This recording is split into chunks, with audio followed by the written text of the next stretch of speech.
How's it going, everybody? Sir Hatchet here, and welcome to my Shinobi gear video. In this video, I will be showing you guys what I think is the best build for Shinobi. Now, just to let you know, this build I got for this character is just for this character. The Shinobi is a very nuanced, very light character, doesn't take much damage, but can do a lot of damage if you know what to do with her. And I made this build for her, so this gear build is not for everybody. For the helmet, I have chose the Holly helmet. Defense is 1.8, exhaustion recovery is 36.4, debuff resistance is 16.8. Okay, the reason why I chose this helmet, for me, the Shinobi is a character, if you're getting hit too much, you're not playing it right. So I chose to sacrifice some defense on this helmet for exhaustion recovery and debuff resistance. The reason why they are so important is because, well, I hope you're not getting exhausted too much, but if you find yourself in a 4v1 situation, you might get exhausted, and having exhaustion recovery is good for when you can back up and get your shit together.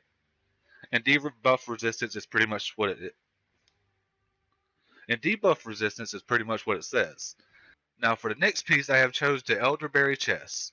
And for this piece of armor, you get plus 5.5% defense, plus 15.5 revenge mode defense, and negative 17.2 revenge mode duration. The reason why I chose this piece was because I wanted a little bit of defense, but I was able to sacrifice one thing, which was the revenge mode duration, because in my opinion, it's not that important to stay in revenge mode long. Yeah, the kick knocks people over, but you can still die very easily in revenge mode now. So I went ahead and opted for the defense just for that little added bonus, so you can keep kicking ass. For the next piece of armor, I don't know how to say it, so I'll call them the high arms. For the high arms, I went just like the helmet, a balanced gear with a plus 2.4 defense, a plus 10.3 stamina cost reduction, and a plus 11.4 stamina regeneration. The reason why I went with this piece of equipment is because I believe that, like I said, if you're getting hit too much as a Shinobi, you're not playing it right. But stamina cost reduction and stamina regeneration is very important because the longer you can stay in the fight and keep throwing out kicks, light attacks, range attacks, the longer you can keep doing that, the greater chance you have for survival. So that's why I went with the stamina cost and stamina regeneration instead of high defense, because I want to be able to stay in the fight and kick ass, you know? Next piece is the good and evil right head. This piece I just decided to go with less attack, which is plus 2.4%, in order to get some defense penetration and block damage, because I believe them both were important. Defense penetration is at plus 8.5, block damage at plus 34.4. Now, to explain defense penetration negates defense stat. So it is very important to have defense penetration. And block damage, well, you guys know what block damage is. It's how much damage you do on a block. And attack 2.4, I have 3 other pieces of equipment to show you, so I decided to, like I said, sacrifice a little bit of attack power in order to get that defense and the block damage. Next piece, we have the Celestial Handles.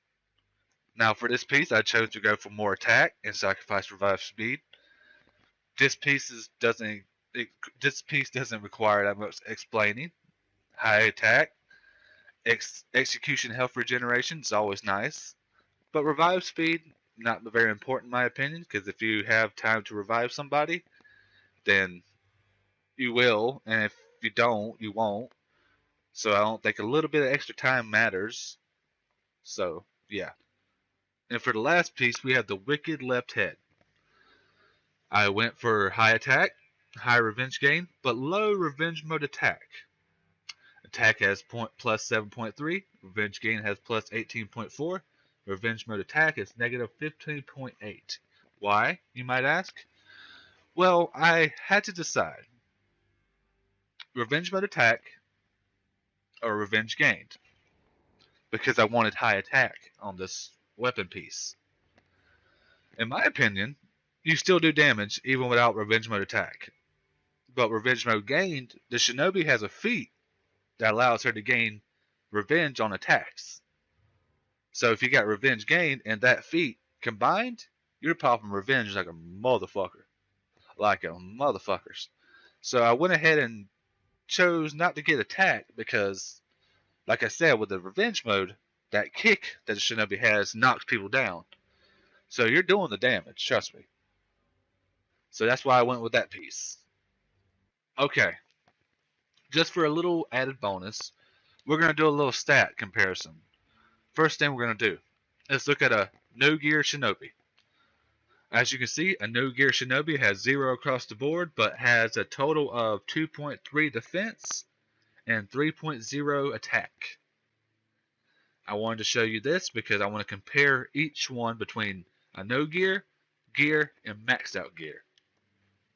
Alright, now this is my Shinobi, not leveled up yet. Across the board, she has 9.7 defense over the 2.3 defense of a no gear Shinobi and 15.8 attack over 3.0 attack of a no gear Shinobi. That is the big difference. And across the stat, she has plus 30 fit. The only thing I have negative is Revenge Mode duration and Revenge Mode attack and revive speed. But everything else is positive. Now it is time to level her up to 144, and then we're going to look at the stats after that. So let's go ahead and do that.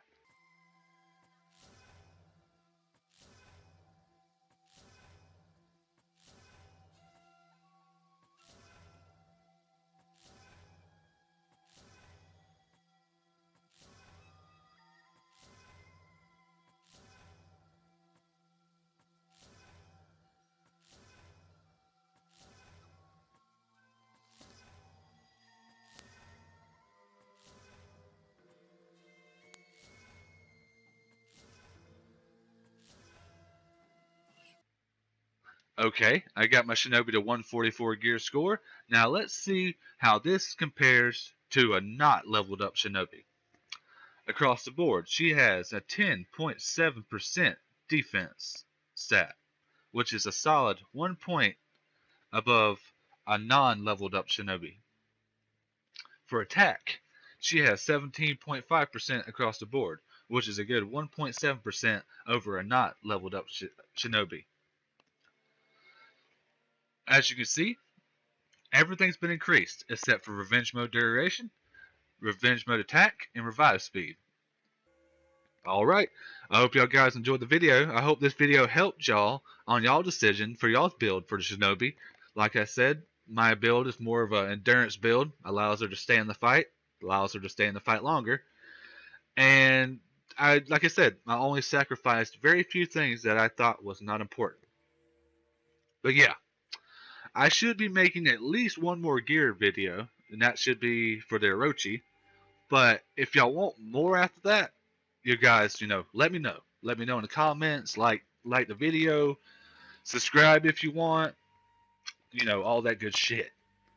But on that note, I hope you guys enjoyed the video, and I'll see you guys next time.